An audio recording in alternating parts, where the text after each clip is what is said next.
ازيكم يا حلوين؟ عاملين ايه؟ يا رب تكونوا بخير وفي اتم صحة ونعم الله. مبدئيا كده يا حلوين، زي ما احنا متعودين نصلي على النبي. اللهم صل وسلم وبارك عليك يا حبيب الله. النهارده بقى يا حلوين هقولك ازاي تعملي من 3 فرخيات 7 وجبات، وجبة فيها 5 قطع. يلا بقى يا حلوين نشوف حضرنا الكلام ده ازاي. هنا معايا 3 فرخيات. اهم حاجة تجيبي الفرخة كبيرة، يعني حوالي كده من 2 وربع ل2 ونص وانت طالعة. لما تجيبي الفرخة كبيرة هتقطع معاكي كمية اكتر. هنا دول معايا 3 فرخيات كده، ومعايا صدر كده صغير، واللي هي الحتة اللي تبقى ماسكة في الدبوسة دي كانوا عندي كده فطلعتهم هعملهم مع بعض كده. بصوا انا عايزة اقولك بقى، هتقطعي الفراخ دي على حسب انت بتاكلي في الفرخة ايه. يعني حابة تقطعي بانيه تقطعي، حابة تقطعي ستريبس تقطعي، يعني اللي انت عايزاه تقطعي. كل واحد على حسب الاكل اللي بياكله. يعني في ناس بتاكل الصدر وما بتاكلش الورك، في ناس بتاكل الورك وما بتاكلش الصدر، على حسب بقى. يعني الناس اللي ما بتاكلش الصدر هتقطعه بانيه، تقطعه شاورما، تقطعه شيش طاووق، اللي انت عايزاه. المهم انا جبت الفرخه بتاعتي كده زي ما انتم شايفين. بص اولا انا شطفت الفراخ شطفه كده تحت الحنفيه، بس لسه هغسلها غسله محترمه تاني، وهنقعها بقى هنقعها تاني كده في المحلول الملح اللي هو بالدقيق والخل وكده، هتشوفوه معايا دلوقتي. المهم انا جبت الفرخه بتاعتي كده، همسكها اقطعها على 8 قطع. بصوا انا عندي بقى في الفراخ بستغنى عن ايه بقى في الفرخه؟ بستغنى عن الاجنحه وبستغنى عن الرقبه. ما حدش عندي بياكل الاجنحه كده فبنرميها، يعني مش بفضل استخدمها. فانت بقى لو بتحبيها في ناس بتعملها على صينيه البطاطس بتبقى تحفه، بس بصراحه احنا مش بنحبها. اقولك انت هتقطعي الفرخه على حسب انت بتحبي ايه في الفرخه. انا هنا كده قطعتها معاكم عشان تشوفوها. اهي دي بستغنى عنها خالص، هي والاجنحه. بصوا انا اديت الفرخه كده شطفه من بره، ولسه زي ما قلت لكم هغسلها تاني. بصوا لما تجيبي الفرخه كبيره هتقطع معاكي كميه كويسه جدا. يعني الصدر معايا بقطعه على 3 قطع.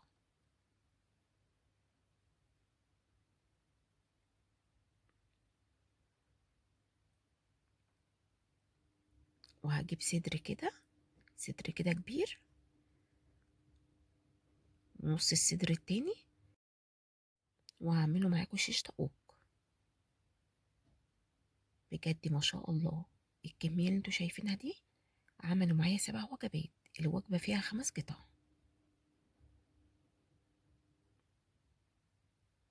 زي ما قلت لك، حابه تقطعي الصدر بانيه براحتك خالص، بس عشان احنا فيه بيحب ياكل من الصدر فانا مش هقطعه بانيه. بجد اسهل حاجه ممكن تعمليها في ايام الامتحانات، في المصيف، في اي حته رايحه، دي اسهل حاجه ممكن تعمليها. بتتبليها كده وتطلعيها تحطيها على الفرن على طول. انا بفضل اعمل كده في ايام الامتحانات خصوصا، بيسهل عليا كتير جدا. بطلع كده الطبق وبحط في الفرن، بعمل جنبه مثلا شويه مكرونه، اي حاجه خفيفه كده. انت عارفين اكلات الصيف بتحب الاكل الخفيف، مش بتحب الصيف مش بيحب الطبيخ وكده. فهاتيهم كده، بجد هيوفروا معاكي كتير جدا. ولما تجيبي كميه كده من الفراخ بتطلعي منها وجبات اكتر، عكس ما تجيبي فرخه كده. يعني لما تجيبي كميه من الفراخ بتاخدي كده كميه اكتر. انا هنا كده بحاول اشف كده اللي هو الصدر. هو كان عايز سكينه اصغر من دي، بس ايه، ما استخدمتهاش يعني. احنا بنشفه سهل جدا. يعني بمسك كده من عند العظمه كده وبحاول ايه، اطلع منها اللحم كده. او كده بشف بقى الدهون كده اللي على الصدر.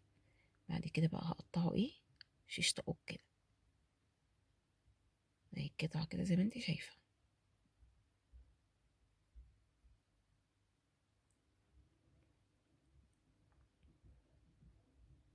هيبقى اقطعها مكعبات كده.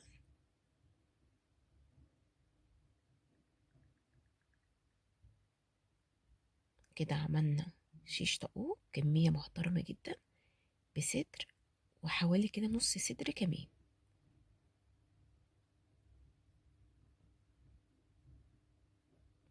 الصدر عشان كبير بيدي معايا كمية اكتر، فزي ما قلت لك لما تجيبي الفراخ هتيجي الحجم بتاعها كبير. همسك بقى الفرخة دي اقطعها كده من عند الورك زي ما انتم شايفين، وهسيبها كده سليمة زي ما هي، هسيبها صاحية كده زي ما هي. دي تتعمل في وجبة مرة واحدة. اديت بقى الفراخ بتاعتي شطفة كده وسبتها تتصفى. هنقعها بقى في المحلول بتاعها. جبت كده حوالي معلقتين من الدقيق، عليهم كده ربع كوباية من الخل، ليمون، فلفل اسود، ملح، وهضيف مية، وهسيبها بقى منقوعة شوية كده لحد ما تنزل كل الزفارة اللي فيها. استحالة بالطريقة دي تلاقي في الفرخة أي زفارة. هركنهم بقى على جنب وأحضر بقى التتبيلات. هنا معايا الشيش طاووق، أسهل طريقة تاخديها للشيش طاووق. تتبيلة سهلة جدا هتودي معاكي الشيش طاووق في حتة تانية خالص. هجيب هنا كده نص معلقة كبيرة كده من البهارات الفراخ اللي أنا عملتها معاكم في القناة، وهضيف كده نص معلقة صغيرة بابريكا، وتوم باودر، بصل باودر، هي كده كده أصلا التوابل فيها بس أنا حبيت أضيف كمان، ورشة من الفلفل الأسود كده، وحوالي كده 4 معالق من الزبادي كبار أو علبة زبادي، وملح طبعا.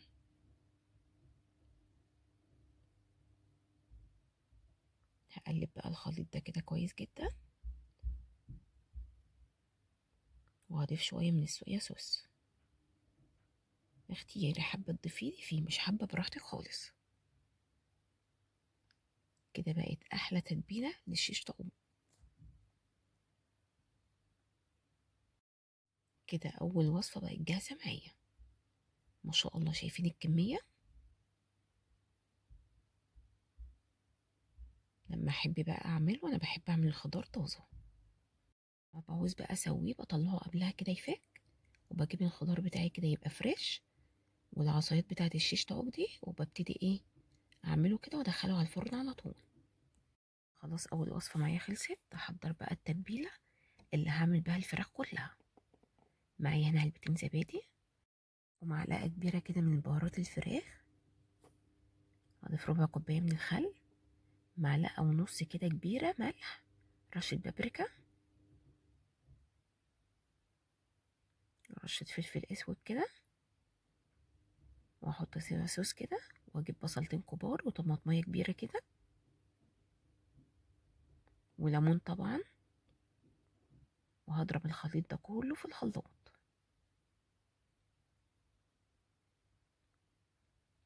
مش هضيف اي حاجة تانية.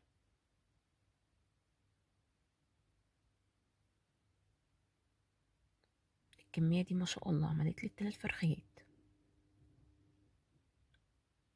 هضربهم بقى كويس جدا في الخلاط كده. هنا بقى جبت الفراخ بتاعتي بعد ما غسلتها للمرة التالتة، وابتدي ايه اتبل الفرخة بتاعتي دي، الفرخة اللي هي الصاحية. امسكي كده التتبيلة وحطي بين اللحم كده تحت جلد الفرخة كده، وابتدي دخلي التتبيلة عشان الفرخة تشرب كويس من التتبيلة. اظن مفيش اسهل من كده. هي كده الفرخة دي بقت جاهزة معايا. ده انا كمان لو كنت قطعت الفرخة دي كنت هاخد وجبات اكتر، بس انا حبيت الفرخة دي تبقى صاحية كده. اهو كده ما شاء الله زي ما انتم شايفين، في كل طبق حطيت 5 قطع على حسب بقى افراد الاسرة بتاعتك. اهو ما شاء الله كده خلصت التتبيلة زي ما انتم شايفين كده. ما شاء الله عملوا معايا 7 وجبات، وطبعا الطبق بتاع الكبد والقوانص. اهو كده يا حلوين، عملوا معايا 7 وجبات زي ما انتم شايفين كده. فزي ما بقولك لما بتجيبي فراخ بكمية بتعرفي تاخدي منها وجبات اكتر. اتمنى بقى يا حلوين يكون الفيديو النهاردة عجبكم، واكون كده فدتكم باي معلومة. اتمنى بقى يا حلوين ما تنسوش بقى اللايك الحلو منكم، الكومنت الحلو عشان ارحب بيكم، والاشتراك طبعا في القناة لو انت لسه جديدة معايا. نتقابل في فيديو جديد يا حلوين، في حفظ الرحمن.